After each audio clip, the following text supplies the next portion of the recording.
And I think you should be set up like any business, ready to rock and roll. And if you're not, then maybe this is not the business for you. Like, to me, it's if you want to come in to be a hobbyist, then that's different. But if you're coming in to be a business owner, then act like one, right?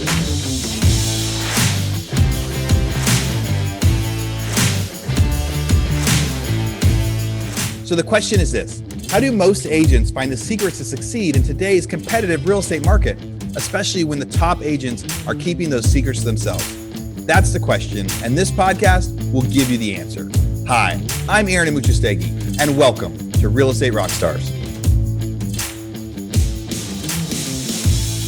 Real Estate Rockstars, this is Aaron Amuchastegui. I'm super excited today to get to interview John Clidy. So I've met John a couple times at GoBundance events around the US. I've got to meet his beautiful family. Our kids have been able to hang out a bit.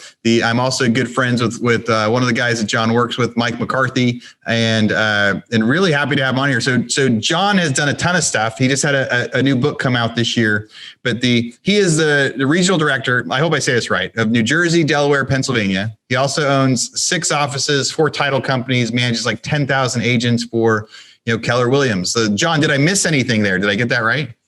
Well, I got 4 kids, all about the kids and all that stuff. And sales team, all that stuff. But yeah, the only thing that matters is that family stuff, right? All this stuff is just the in-between stuff. Right. All the big stuff that we try to grow is for that legacy. Absolutely. Someone asked me on a podcast last week, they said, Aaron, if your income covers your bills, if you're 100%, why do you keep going? It is like, well, one, you got to keep raising the bar. Like if I stay home and I go nowhere, my income pays my bills. But if I want to go travel and do stuff with my family, well, then I got to keep raising the bar. And then the rest is about legacy for them too. Like, well, what about them? What about for my kids? What about when I pass away? What do they have next? I was listening to a podcast that Gary does, the Think Like a CEO. And he was saying that, the reason why you want to have that money is, God forbid, something happens, like a pandemic, right? Mm-hmm. Like COVID, all these things that happen in your life, cancer or whatever, that you don't, unforeseen things that now just suck up your money. And then, if you can't help a loved one, how's that make you feel? So, there's always a need for that, and you never know when that need comes. Yeah. It's like you want to live every day like tomorrow isn't here, and you want to have full life experiences, but you also want to be able to create for that legacy or that rainy day fund. I think we have all learned that the rainy day fund isn't just like the way I kind of thought of it growing up was, I don't know, like a month's rent or something, or like groceries. I never thought of a rainy day fund to be able to survive a 9-month catastrophe, right? Or a medical catastrophe, or so thinking about it that way of really trying to protect ourselves now that we know that like life is unpredictable. Like that's, I guess that's 2020. You learn lessons from children. And the other day, my daughter comes home from school and she says, Dad, I didn't know that people work till they're 65. They take 2 vacations a year and then they die. I guess, and she was just like, that's the normal lifespan. Like you go work, you get 2 vacations a year. You make just enough for ends meet. You think you have enough in your retirement, but you don't. And that's it, and then you kind of live, a very struggling life. That's why I think they said the bankruptcy people that are bankrupt now, like the most bankrupt group of individuals in America are 62 and over. And I'm like, oh my God, that's horrible. Yeah. I don't want that. I don't want that. And I think most of our listeners don't want that. That's why most of our listeners have become real estate agents. Most of our listeners have come from other jobs to do that. So when we talk about the 9 to 5, what your daughter was shocked, what did you do before you were in real estate? I was a New Jersey state trooper. Yeah, I did that for 17 years. So I was. Right. You were the guy. You were that guy that was going to work until he was 65. You were on that path. Yeah. And if you think about it, they tell you, and I'm sure you from the same thing. We grew up like you work real hard, right? Mm-hmm. You're going to make all this money and you're going to retire.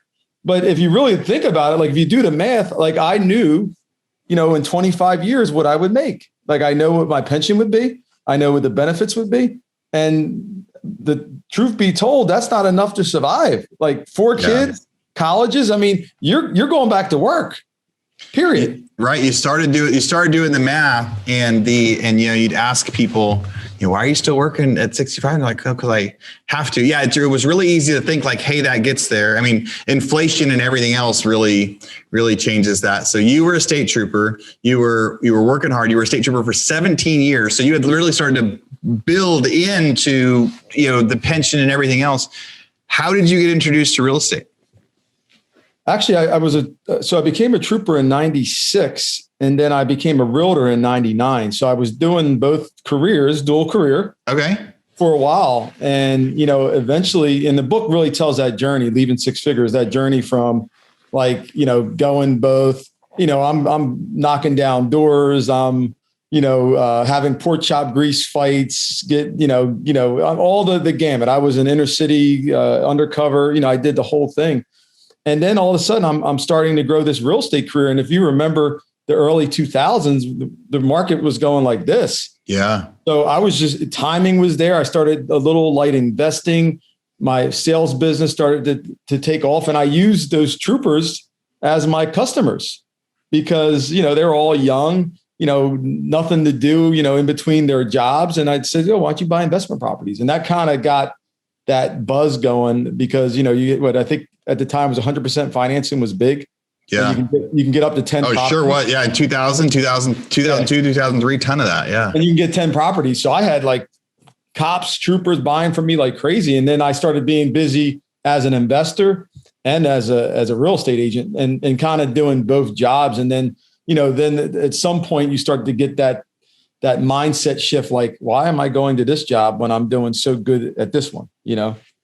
Right. Why would you go to the undercover stage? I can't imagine what your normal day was like that. Just like you said, like wrestling, getting in fights or whatever, like having this crazy one part of your life where you have to be also concerned for your health and your life. I can't imagine doing that job without being concerned about your life and your health sometimes. And then the other side of that, that you could go do a deal on the weekend or buy a couple of houses. That's like your full month's pay as a trooper. And you got to be going why am I doing both? So so the title of your book is Leaving Six Figures. So I imagine that idea was hey, you were getting paid really well as a state trooper though, because you had your 17 years and you were working, and how it must be the story about you decided to go all in on real estate. I know a lot of our listeners do real estate on the side or do real estate part-time. What advice would you give them to succeed doing it part-time? And then what was it like? What was that final transition point for you? Well, the advice would be, to plan. I don't think it's something you just do and say, oh, I'm taking, all the years of the academy I went through, getting shot at and all, I'm just leaving tomorrow. No, you have children, you got to have a plan. You got to make sure that you talk to people you trust and say, hey, here's the plan. Right. And, I shared just, how much I had in my account, the budget for me to live my life. Obviously you have if you have a significant other, are they okay with that? You got this steady career with benefits and, listen, it's a state trooper in New Jersey is a good career. I think the people that really want to be there, it's awesome, right? It's an awesome job. But for me, I went there every day kind of feeling like I don't want to be here anymore, and it's not fair to me. It's not fair to the people that I'm supposed to help, the public, for my colleagues. So, besides the plan, I think it's getting over the fear of just no matter how much money I had in the bank, it's still scary, right? To give up something that you kind of earned, right? I worked real hard and I went through all this academy and I went through all these different units and worked undercover. I deserve to get my pension and retire like everybody else, and I'm 3 years away from it, this close. And then, I started to do the math, right? I think the excellence or whatever you call it is in the math. So I looked at the numbers and I said, well, I'm never staying past 20 years. And I'm at and I probably did this at the 15-year mark. And so if I leave now, this is what I would give up. And I'm never going to get my, my health benefits anyway. So then I start to think, well, I couldn't imagine if I had 40 hours a day back, 50 hours a day back a week, 50 hours of my life to actually go out and do this stuff whenever I want. How much money could I make then? So I started to do the numbers, and then it started to come really clear to me, wow, I'm making, 400,000 or 500,000 on the side, I couldn't imagine what I could do now, just doing this full time, and that's when, and I showed my wife, I showed friends that I trust, and, it's like, dude, like you can leave. Yeah. It becomes a no brainer if you're getting shot at, but you're making $400,000 or $500,000 on the side. You're like, okay, I know that I wanted to finish this thing, but you've proven to yourself and others that you were great at real estate. So how did you go from being a trooper that also did real estate to now being a regional director, now having 10,000 agents that you work with? What's your cliff notes for what that transition was like from 1999 to now? So that's 22 years, right? Yeah.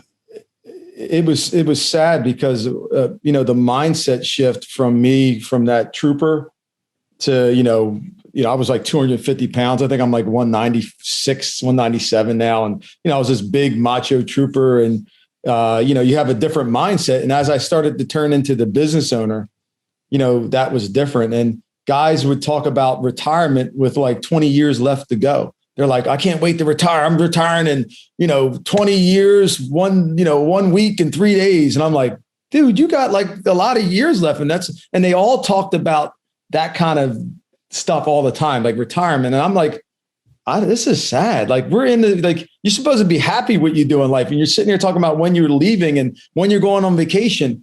And I think that kept going in my mind. And then I started to be successful in real estate, and I started to love it. That chase, right? You're an investor, the making the money you make. I made $1,000 in one day. I remember that day. And that was kind of the pivotal moment for me when, I made as much in one day as I make in a year, from flipping houses and from the real estate transactions I had in that day. And I had the checks in my pocket because I was like the old school guy that liked the wad of money and the checks all near me. Yeah. And I went to work that day, and they had like a shift party, and, everyone's breaking my stones. Hey, you're this real estate sucks. You should work overtime. We get time and a half. Your name's never on the board. Time and a half. Yeah. Yeah. I'm like, dude, I don't care. And they're like, you don't make money. You're a landlord. That's BS. And I was like sitting there like, I'm so sick of this. And I'm like, you know what? I got something for him. So like a dummy, I go and pull the checks out and say, here, does that stupid? Does that look stupid? And they started passing them around, and it went from like the joke to they actually got angry. And you could tell, like, from that point on, my life was never the same in that environment. It was like that for me and for them, because they were like, my hobby is making too much money. Yeah. And now it's like, I don't need that job, which makes me really a threat. When you don't care about something, when you're like worried about promotion and things, they kind of got you. But when you don't really care about that, it's like, this guy could care less if, he comes to work or not. And then that's the mindset shift for me. And that's when I knew, little by little, I left 7 years after that incident, but I will tell you, that's when the journey started to click for me. Yeah. When I could definitely see why that would be kind of a life-changing moment. So, Real Estate Rockstars, this is a commercial break from our biggest podcast sponsor we have right now, RentRedi. It can be fun getting a new real estate deal, but it can be tough managing your properties after the fact, especially if you're long distance investing or trying to manage multiple properties by yourself. That's why we're here to tell you about RentRedi. RentRedi is a property management software that not only makes it easier to manage all your real estate deals from one platform, but they also have the best customer service support in the biz.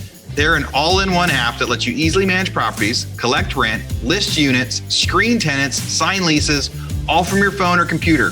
Imagine all of your real estate doors right in your pocket. How awesome is that? The best part is it's so affordable, one flat price for everything. Unlimited properties, tenants, and support with a real live human. And I have to add in there, that's a new business model that not a lot of people are doing. There's like this freemium model where people say, hey, you can try this, but as soon as you grow, it's going to cost you a lot of money.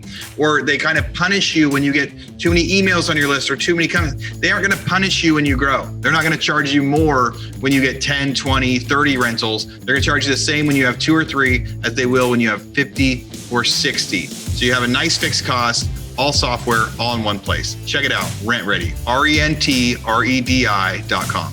And if that's not enough, RentRedi is giving our listeners a special code you can use to get a whole year of RentRedi for just $54. Use code ROCKSTAR 50. That's Rockstar 50, and sign up for Rent Ready's annual plan at rentready.com. Again, RENTREDI.com with code Rockstar50 to get Rent Ready for only $54. Now you have so many agents that come in and work with you and work with your teams, and you're still a mega agent yourself. How many, what did you do in volume last year? Our team did 35 million last year. Yeah. And how many people are on your team? We have 6 and an admin. Yep. And is that, so which state, so you're a director in 3 states. What state do you I own offices in all 3, but my sales team is in New Jersey, in southern New Jersey. Okay. So Southern New Jersey, you're still crushing it there. What do you tell a new agent right now about what they should expect in real estate? Because a lot of times I say, like, what do you wish you would have known your first year in real estate that you know now? Your first year in real estate was a really interesting time. And your first few years was a really interesting time with the boom. But what do you tell new agents now, or what do you wish someone would have told you when you first started in real estate? Well, it wasn't the boom when I got in 99. I think it started in 2002-ish, 3. Okay. So it wasn't that great. But, the one thing I always tell people now, and maybe you do this in your world, but you got to understand money. I think, to me, it's almost like real estate's one thing, but I think if you don't understand money, that's the first thing, your budget and all that. Like, I know it's off topic, but I tell agents now, like, do you even know, like, how much money you have in reserve? Do you know how much money you need to make to actually hit your goals or whatever you're trying to do? Now, again, we're talking full-time agents here. I'm in my mind, right? But part-time agents have a similar thing to discuss. It's just they have another income flow coming in. But if you're an agent saying, hey, I'm going to do this job, right now they say you should have not 3 months, but 6 months reserve, because it's a business, right? If you treat it like a business, you should have your reserves. And I think you should be set up like any business, ready to rock and roll. And if you're not, then maybe this is not the business for you. Like, to me, it's, if you want to come in to be a hobbyist, then that's different. But if you're coming in to be a business owner, then act like one, right? And know exactly how much money you have, know exactly how much you need to make, and how you're going to do it, because customers are the name of the game. So, how much time do you have to go get a customer acquisition? And, it might take you some ramp up time to get it. So if you don't have some reserves, then you're going to be sitting there struggling. And then you're going to take any Tom, Dick, and Hank that comes around that's probably not pre-qualified because you're broke.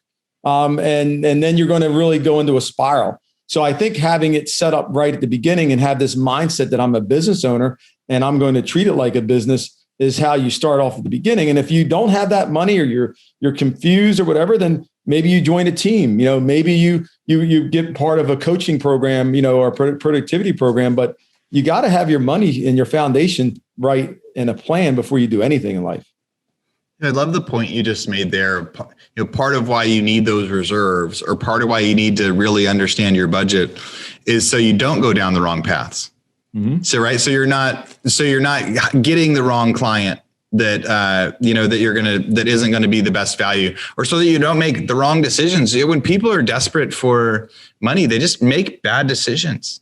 In general. Keith Cunningham said, the key to being successful is doing less stupid things.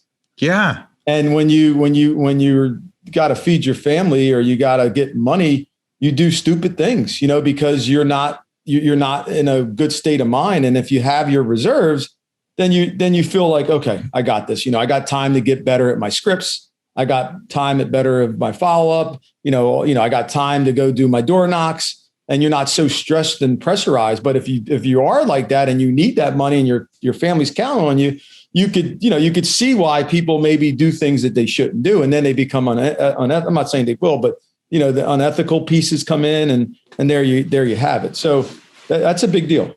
That's actually one of the first times I've thought of having a dual career being an advantage for someone as they're learning real estate, because that dual career helps them. Because I've heard some people say, no, like jump all the way in and do it, because you're not going to succeed unless you do it. But the idea of the safety that a dual career can provide early on, that's like, no, so you get your financial stability there. It helps you really get good at this other job. It helps you make the right decision, make the right choices. They say, yeah, don't go grocery shopping when you're hungry, right? Because you're going to because it's going to be tougher to buy what you need. And I could see the same thing when you're in real estate. We deal with lots of money. We deal with decisions that change things. And agents sometimes like, I don't want to disclose that. I don't want to kill the deal. A buyer says, hey, I'll tell them this. So like, well, I don't want to do that. And the agents have a job to guide their buyer, but at the same time, you want to make sure that those decisions are good. So I love the idea of reserves. I hadn't thought about that. I need to go listen to that podcast that Gary Keller did about that.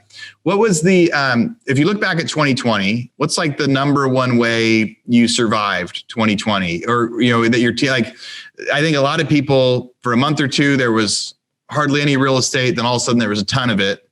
And then, but you've got so many agents, you're going to have some agents that have absolutely crushed it and some that probably haven't done any deals because it's hard to get their offer accepted. How did you survive 2020 and what did you learn? It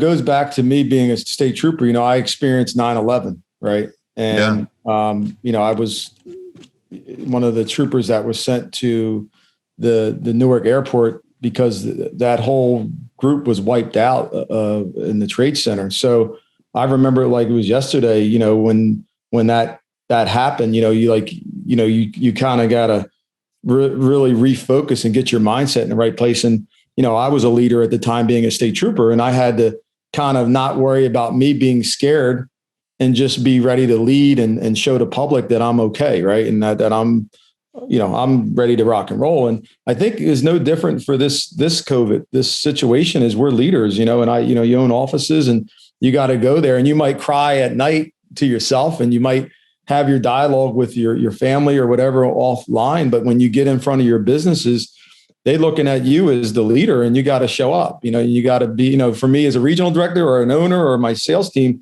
I got to show up and, how can I help you guys? And are you okay? And, do you need anything? And I think not only did we do it in my businesses, but even when I talk to recruits, no different. Like, I'm not looking to recruit you now. I'm looking at, do you need help? Is there anything we can do? And that's how we behave just as a region, as a company. A lot of the leaders that I'm around, we behave like that. It was more well-being checks and things. Because listen, truth be told, our businesses, we were a little flat in April, a little flat in May. And then, we've had records ever since. So we've seen the best real estate market we've ever seen, in the country. And, a lot of my businesses and my owners have received the benefits of that. So I think, we had that little months there. And listen, there's some unfortunate things in some people's families. Some of our leaders have gotten sick. Their family members have passed. That part, you can't, that's without saying, we care about that, and that's a big deal. But I'm saying in terms of business, I think it's just keeping your head up and so you got to work, right? You got to pay your bills. And I think if you had that mindset, you're good. And then some people put their head in the sofa and really, whether they gained weight, they couldn't really function. That's not helping their family. It's not helping their business. It's not helping anything. So, we really just tried to, as much as we could, we tried to be business as usual in 2020.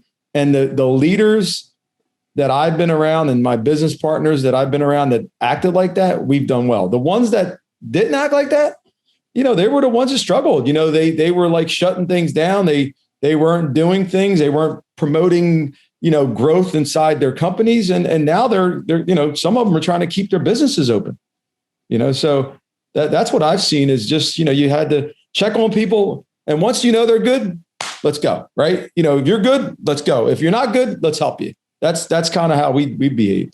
I like that. It's like the check-in. Is everything okay? Are you set? Have you got food? Have you got the things that you need right now? And if not, let's work on that. But if you do have the needs and you're ready, we talked a lot about it back in April and May that, fear is contagious, but so is leadership. So is confidence. So is hope. And so for a lot of people, whether they're leading an office or just a father or a wife, or even a daughter and a son, as we go into whatever 2020 might bring, if we get to bring in that leadership to inspire those around us, it is as contagious. I want to say it's more contagious than fear. Some people, it's as contagious as fear, being able to bring hope and leadership. And so I love that reminder that that's the thing to focus on. that we're okay. And like, yes. And maybe we're crying at home, and maybe when I think about the big stresses that I go through, my kids don't see that because they have before. Yeah. But when they see that, it really worries them. Like if dad is stressed, then they feel like they're worried. If the world is falling apart, but dad isn't stressed, they feel like everything's okay. Like they know everything's okay. If the world's falling apart, but dad is stressed. So like I'm that thermometer, right? And so I think wherever we are in our lives, if we're leaders of our businesses, if our clients are looking to us, wherever it is, they're going to be looking at us to go, is everything okay? And being able to. Yeah, it's funny. My wife doesn't like to fly. So when she's on the plane, she's nervous. She's holding on to me. She's like, oh, like I need a drink and everything. I'm just like, listen, let me tell you, this is the rule of thumb. If that stewardess looks nervous, then you get nervous. As long as she's okay, you're fine. So, like if you think about it, once they look nervous, then I'm getting nervous. Then hold on. Yeah. Then hold on. Yeah. And I think it goes for all of us, when the people that are leading the whatever it is, when they're falling apart, everyone falls apart, right? That's game over. Your president, you name it, whoever that is, it just is a whole effect on people. And the more leadership you have, the more people you lead, the worse it could be. Right. And, for me, 10,000 people are like, what's this guy going to do? Is he going to stand up and, like with social equity, I'm the national, I'm the co-chair for all of Keller Williams around social equity.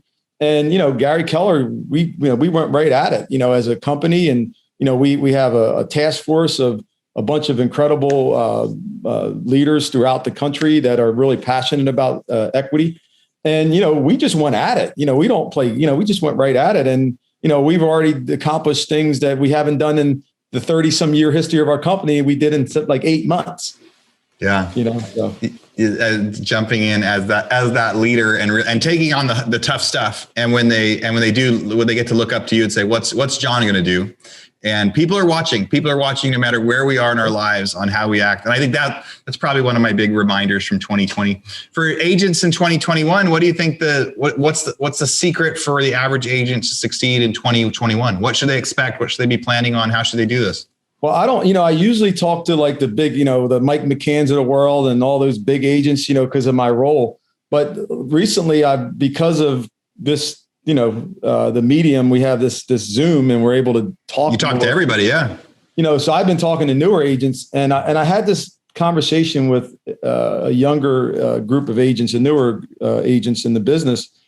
And number one, 2021, I don't think you're going to see much of a change. I don't think we're going to see the incredible things we've seen before, but I think it'll stay like where it is or a little bit down, but we don't think it's going to be something, astronomical drop, like we don't see that as Gary and all the people that I trust in this industry, we don't see that.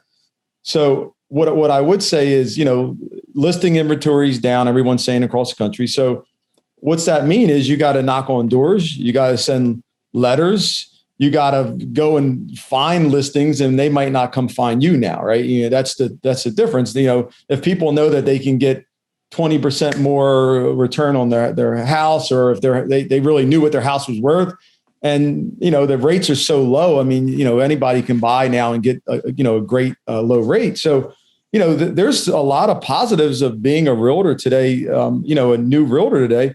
But the main thing that I found out about the realtor was, their time block is still the problem with all of us, right? Leaders and especially with newer agents. So what I seen was their calendar didn't match their goals.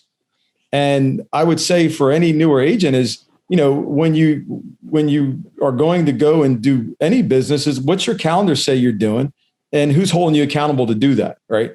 And most of the time I see it doesn't match. It's not an alignment between their calendar, their goals, and their plan. Nothing is matched. So, I think you got to get in sync to what the heck you're doing. Why are you doing it? How much do you want to make? Go backwards, take the numbers and how many appointments or, how many calls you need to make and all that. And truly know what it is. And then your phone should tell you, okay, there's your calendar. What am I doing from 9 to 11? What am I doing? Whatever, put your lunch in there and all that. But what are you going to do to actually hit that goal? And if for a new agent, it might be a lot of calls because you're not going to have a lot of appointments. So it's just a lot of calls up front. And then hopefully in your next 90, your first 90 is more getting established, getting set up. Your second half of your 90 is going to be now appointments, right? So you're going to not have as much call time. Now you have appointment time. And then the next phase, you're going to have, hopefully even more appointments, less time to do that. But now you're going to start to trend to have more business. You got to probably be even more detailed with your time block. And then, then you got to start having like some follow-up systems going on, and you want to start dripping people. And, little by little, it's just that, starting off real small and then kind of growing and compounding it, just like we do with interest in the bank and everything. Same thing with a new agent is, don't get all upset at the beginning. No one's going to answer your phone. No one cares about you because everyone's selling real estate. But eventually you keep working it. They start to see your, what kind of person you are. You're sending out your postcards. You're knocking on doors. Then you start to get your little, you start to get a little momentum. And it only takes one deal. It's just like when you go to casino and you hit that one, you win that one time and you want to go back again. Same thing with real estate. You get that one listing. You're like, yes, I want it again. And then whatever you did to get it, you got to work just as hard, right? And now you keep going and you use that one listing to get 3 or more 4 listings because the people see your sign. So I think it's really simple. It's just really having a plan and time blocking to actually do what your plan says. I haven't heard somebody say that your calendar needs to match your goals. And so make sure your calendar matches your goals. If you've got your goals to be here, then what is your calendar telling you you're going to do on a daily basis? With all the guys that are on my team, in my companies, I try to work with them a lot on this is what your calendar should look like, and try to go like, what do you do every month? What's that first Tuesday of the month? What do you always do? What's that first Wednesday of the month? What do you always do? And sometimes like, well, there's always so much, it's tough to put it into a calendar. But when you can, it really helps us go, no, I'm doing that. If I'm doing that one thing every month on this day, then I'm not going to have a month where I forget. And when we do, or I'm not going to have a month that I miss it. And when we don't, and we say, "Lo, that's just one of the things that I do all the time, and I do them as they come in." Well, sometimes they get missed because life gets busy, life gets crazy. Are you guys seeing a gazillion offers on every listing? Yeah. I saw somebody. Well, you know what? Just the point in here, we're buying a new house in Florida, and we put it's a new construction. So we put our down payment in July 20th. What's today? What are we in February, whatever? Yeah. It went up $500,000. Holy cow. 500,000. I mean, that's the numbers received. So is the construction done on it? Yeah. I think they got like 15 homes left. Yeah, I was just interviewing. I was just talking with Kelly Skevel on a state of the market that is going to publish right before this one, and we were talking about locking in those new home prices right now, because by the time the phases are done, by the time the houses are done, prices are sky high, like with the way. But I have not heard of one $500,000 increase on new homes. I'm actually in the middle of the road. There's more expensive ones, but I mean, it's insane. The $1 million within. I mean, they're going up. They were going up. At first it was like 50,000 increments, and then the last one was $100,000 increment. Dude, I saw one of the gals that I've interviewed a few times on here. I saw her post on her Instagram the other day. She said, "Well, we wrote 270,000 over asking and didn't get a reply back. So how's your afternoon going?" And you start to go like, "Wow!" You hear people offering 500,000 over asking on crazy houses. So, what advice would you give to your agents when they say, "John, how do I get my offer accepted?" Everybody is submitting 20, 30 offers on a property. What's the secret to getting accepted? I get messaged this almost every day from people on Instagram or email on any of their social media. Is just saying, "Hey, Aaron, I'm a buyer's agent. I used to do 3 or 4 deals a month, and now I'm lucky if I get one. How do I get my offer accepted?" This is going to sound crazy, but you ever watch The Bachelor? I have. It's been years, but when it first came out, I think everybody was hooked, right? Well, your wives do that, but once in a while we just peek. Right, we get to see a little bit. Yeah. This is recorded. I can't say I watch it every day for sure on here. But I will say, if you know anything about it, with those at the beginning of the show, they all come out and they got to impress this guy with the first impression, because that night they can go home. Mm-hmm. Right. So when you think about an offer, what's going to make yours stand out over 30 other offers? And that's where you got to be creative, whether it be a letter of, how incredible your buyer is, whether it be, something creative that forces their hand that, whatever the number is will go up 1% or 2%, whatever that is that your real estate area allows you to do ethically. But you need to stand out. And at some point, you got to make sure there's no coercion done on the agent part too, that you even forced to make sure your offer gets in front of the customer too. Because I know in this crazy time, people will do what they want to do or say, all right, I'm not, ethically they should show all your offers, but does that mean that they did? Right. Right. So I would make sure, number one, that there's a mechanism that I'm assured that the seller's seen it. And I also want to make sure that the seller sees something really cool that I really present my business and my client in the light that they know that it will close and that, you don't even have to worry about it. You accept our offer, we're good, and it's just like, if you, the rental market's incredible here too. I heard there's 3,000 square foot single family homes renting for $20,000 a month here. And not on the water, not on nothing, just regular communities, just because there's none here. Because Florida.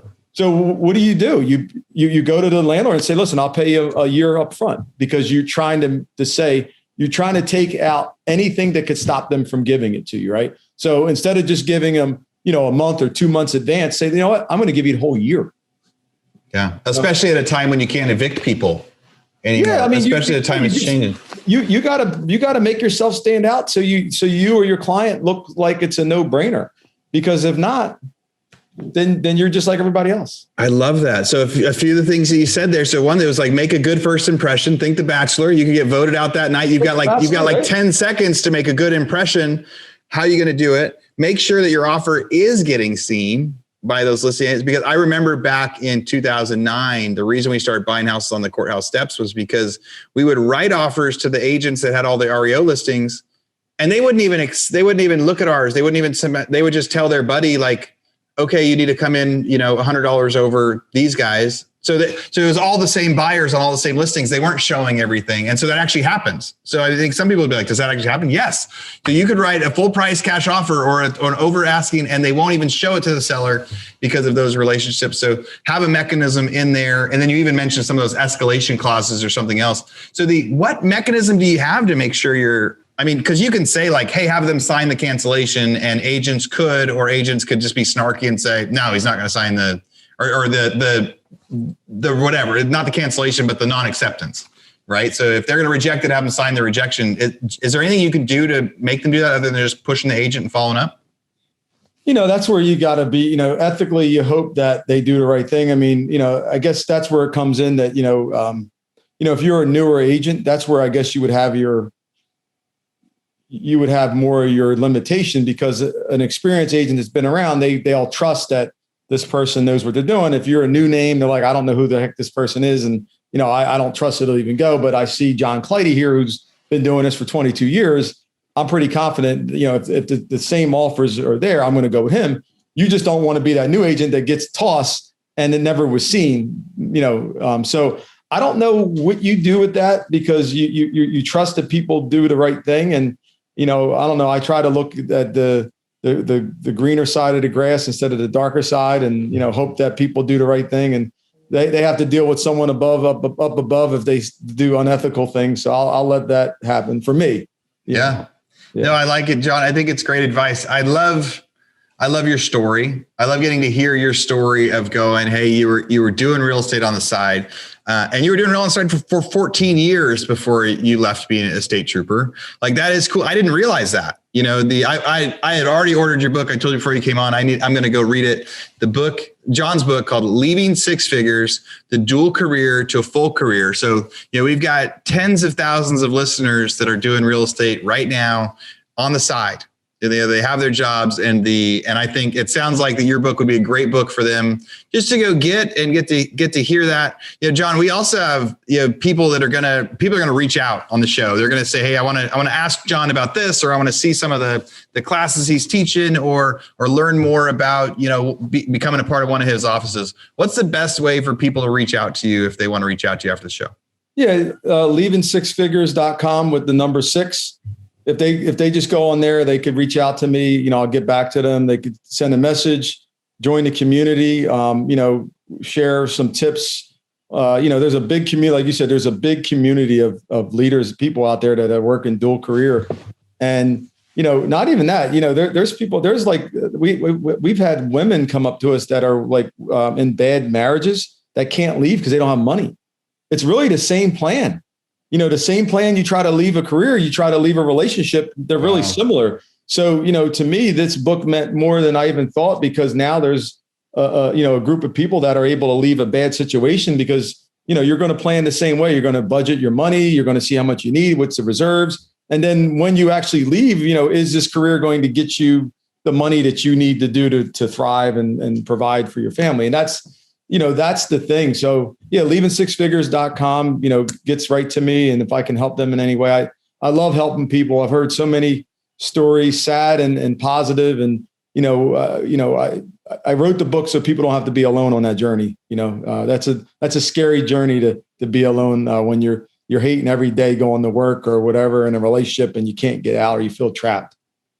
That's awesome. Wrote the book so no one has to be alone on that journey. John, I can't wait till we get to hang out again. I don't know when it'll be, but maybe it'll be at an event again soon. We get the families together, get the kids together, and get to chat. Awesome. Thanks for coming on the show, Real Estate Rockstars. Thanks for listening.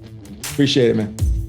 All right, Real Estate Rockstars. This is Aaron Amuchastegui jumping in again to thank you for listening to the show. Hopefully you guys loved listening to that one. And I want to make sure that you know about all of the extra resources that we have. And also, we need your help. They say podcasts are free. You get to listen to podcasts for free. But what is the cost of that podcast? I would say if I could beg you to pay anything for that podcast, I would say the cost of the podcast is going and giving a review. So whether you download it on Google or Apple or YouTube or anywhere else, please go give us a review. Say what you liked, what you didn't like. It helps us get better guests. The more reviews, the higher we get in the rankings. Right now, we are the biggest podcast out there for real estate agents, and we want to keep that spot because we know there's lots of podcasts out there. So go give us a review. Also, be sure to go to hibandigital.com. If you liked any of the resources that those real estate agents talked about, we've got a huge video vault of those resources for free. Every penny that comes on the podcast that we interview, they give us something that helps them get their deals or helps them work with their clients. And we put that in the toolbox in our vault for you. So go to hibandigital.com and you can get it. If you're looking for real estate education, go to rebusuniversity.com. We have all sorts of courses in there to help agents succeed in real estate. How to get the listing, how to negotiate deals, how to become an investor, all sorts of different stuff, rebusuniversity.com. And if you want to chat with me, go find me on Instagram. And if you come find me on Instagram, you can send me messages. Tell me what you want to hear. Tell me what you liked, what you didn't like. We try to put a bunch of content out there too. You can find me in 2 different places. It's at rerockstars.com for our Real Estate Rockstars page, or at aaronamuchastegui.com for my personal Instagram page, where I can chat with you about all sorts of different things. Thanks for listening. We'll see you again soon.